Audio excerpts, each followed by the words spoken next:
కలియుగ వెంకటేశ్వర స్వామి సొమ్మును తిన్న ద్రోహులను కఠినంగా శిక్షించాలని హైదరాబాద్లో నిర్వహించిన మీడియా సమావేశంలో పలువురు ప్రముఖులు డిమాండ్ చేశారు. భగవంతుడికి భక్తులు ఇచ్చే స్వామివారికే చెందాలన్నారు. పరకామణి చోరీ దోషులను కఠినంగా శిక్షించాలని చిలుకూరు బాలాజీ ప్రధాన అర్చకుడు డిమాండ్ చేశారు. సంబంధించినటువంటి ప్రతి ఒక్క అంశాన్ని మనం ఆయన నైవేద్యం కానీ ఆయన యొక్క పూజా విధానం కానీ ఆయనకి ఏర్పడినటువంటి సొమ్ముని మనం ఎలాగ వాడాలి, ఎలా స్వామివారికి నివేదించాలి అన్నదానికి ఒక కోయిల్ ఒழுగు అని ఏర్పరిచారు.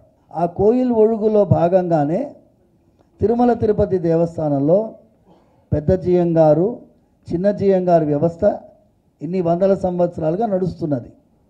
అది ఒక పరంపరాగతమైనటువంటి సంస్థ. వారి పర్యవేక్షణలోనే ఈ ఆగమ విధానాలన్నీ కూడా నడుస్తాయి.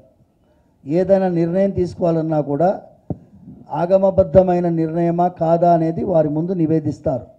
ఎంత పండితోత్తములైనటువంటి అర్చకులు ఉన్నా కూడా వారి యొక్క కనుసన్నల్లోనే వ్యవహారం మొత్తం జరుగుతుంది.